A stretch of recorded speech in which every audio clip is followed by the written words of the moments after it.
Good morning. Happy Friday, Mountain family. My name is Amelia Lee on this beautiful January 24th, and the time is 5 o'clock. It's also time to check on in with meteorologist Megan Dusmal for a look at the forecast this morning. Megan, it wasn't as cold. I don't really recall being cold as I hit my way out the door or headed out the door, or however you say it, but I did have a little bit of frost. Wasn't too bad though. See, unfortunately, I can't relate to you. When I left this morning, a couple hours before you, the wind was really picking up, so it was very cold when I left. And I did also have some frost on my windshield, so that is something you could also be expecting as you're heading out the door in the upcoming hours. Now, let's talk the snow chance for this morning. We have been watching the snow coming into eastern Kentucky starting yesterday in the afternoon hours. We'll continue to watch that as we head into today, this afternoon. But as of right now, we're just seeing a little light flurry or two as we're heading more towards Norton this morning. Now let's take a look at those temperatures because, as I mentioned, it's cold. Now, these are temperatures we saw as the highs of last week, so I shouldn't be complaining too much, but we are looking in the upper teens and low 20s, which is definitely qualifying for that very cold weather. We do have the wind across the area, mostly looking calm now, but there are some places that have elevated wind speeds, meaning that feels like temperature will be a little bit cooler, especially as you're heading more towards Monticello and Ashland at 6 miles per hour. Here's those forecast highs for today, looking in the upper 20s and low 30s, looking in the mid 30s as you're traveling more towards that Tennessee and Kentucky border. Next 12 hours, though, we'll have those temperatures warming up, the sun starting to peek out once those snow chances are out of the forecast. Amelia. All right, Megan, thank you. A legacy of leadership. That's how students, educators, and the Belfry community are remembering Coach Philip Haywood.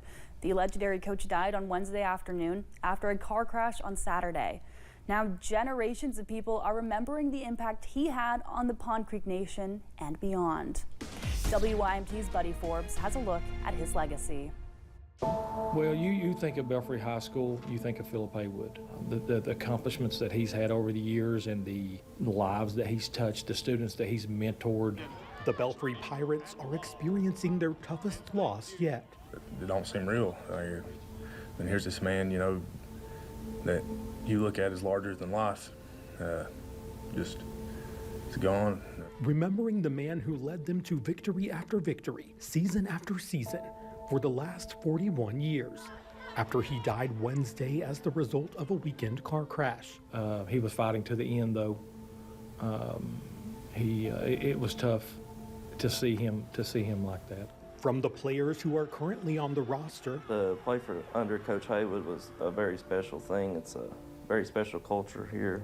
to those who retired the Red years ago. It was more than football. It was about more than football. He was just trying to make us better men for the future. The Pond Creek Nation is sharing stories of its captain as they prepare to say their goodbyes, using what Coach Haywood taught them to push forward. There was a lesson to be learned in the loss. To give more than you get, to give back to your community, you're not going to be perfect. You're going to make a lot of mistakes along the way, but strive to do your best and strive to make a positive impact on as many people as you can. Saying the best moves in his playbook were never about the game. His legacy is not just coaching. His legacy is how he went about every day to make others around him better. It went far beyond the football field. It went far beyond the school. Shaping young men into being good people. And though it is hard to plan for tomorrow with the weight of today, they want to keep his memory alive when the season returns. We're going to just take what he has instilled in us and bring it to these teams. And you know, our goals are going to be the same. We're going to do the same things, and hopefully make him proud. Huddling for Haywood in Pike County, Buddy Forbes, WYMT Mountain News. Coaches throughout the Commonwealth are also mourning the loss of Coach Haywood. Dudley Hilton is the Bell County High School football head coach and the second winningest Kentucky high school football coach after Haywood. Hilton says Haywood was a selfless leader who truly cared for his players. We all lost a heck of a friend. We lost a football friend. We lost somebody that loves their kids. It'll be a long time for state of Kentucky get over the situation we're in right now. Hilton says Haywood was an amazing coach with a God-given talent for what he did, saying he deserved every success he had and will be dearly missed. Coach Haywood's impact extends beyond the players and coaches he met and taught on the field. He made an impact on the game of football itself here in the mountains of eastern Kentucky. He became a head coach when he was just 25 years old. For many of those early years, the Pirates came close to winning the state title, but were unable to do so until one former Kentucky Wildcat came along. Brian Milam takes a closer look at Haywood's journey.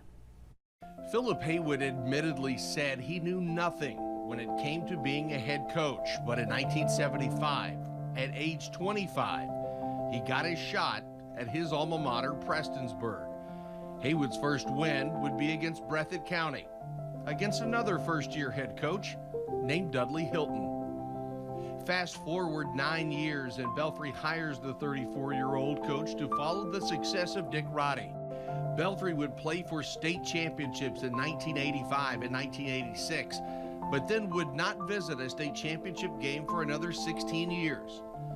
During that stretch from 1987 to 2002, Belfry would get to one state semifinal, 7 regional championship games, coming up short each time, whether it was at the hands of Tim Couch or an upset loss to Sheldon Clark, led by former Belfry Pirate Jim Matney, or losing in a muddy quagmire to eventual 2002 state champion Breathitt County.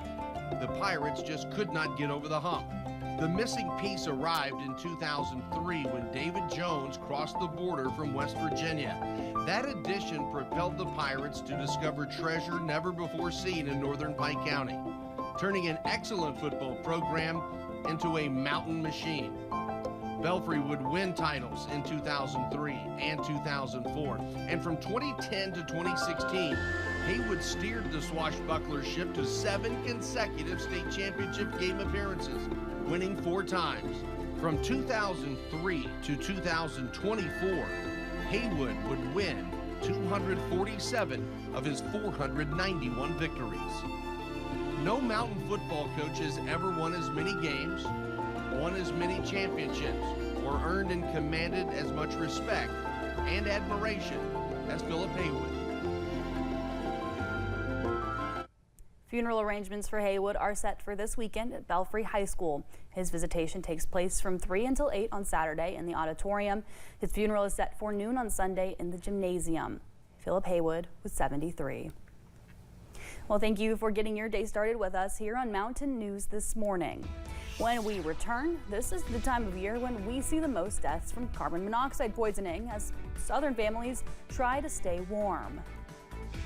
Plus, snow continues today, and a slight chance of precipitation is on the way. Yeah, dude, that doesn't look good. I know what to do. I'm going to cashnetusa.com. I can apply in minutes, and if approved, I can have the money as soon as the same business day. Go to cashnetusa.com to apply for the money you need. This is Dr. Watts. I have a patient with some concerning symptoms. Do you have a cardiologist that could see her right away? I can work around to see Dr. Hanshew. Experience, knowledge. These are just a few of the critical factors that make the Heart and Vascular Institute at Pikeville Medical Center nationally recognized. I've been treating a 62-year-old male for atrial fibrillation. I suspect MR and that he is going to need advanced cardiac imaging. I'll be happy to see him. We will get him in as soon as possible.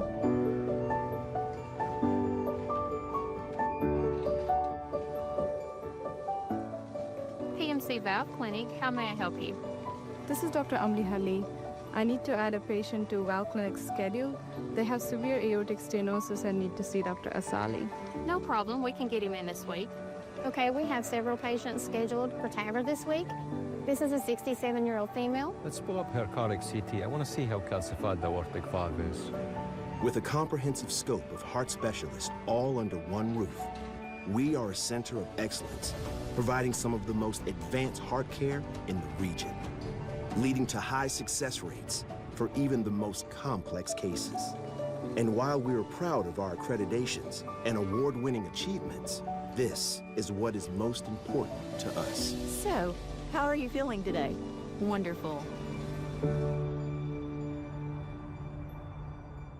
I'm Martha Stewart, and this is one of my new kittens. Of course, I want to give them the happiest, healthiest life possible, which is why I choose Pretty Litter. We love this litter because it's tough on odor and helps keep tabs on their health by changing color to show high, low, and typical pH levels. Pretty Litter is also low dust. And whether you're a new cat parent or a lifelong cat lover like me, this low-maintenance litter is the game changer. Try it today. Go to prettylitter.com. When you see news happening, dial star 57 or text your news tips to 5757. Services provided by Appalachian Wireless. We are you. We are Appalachian Wireless.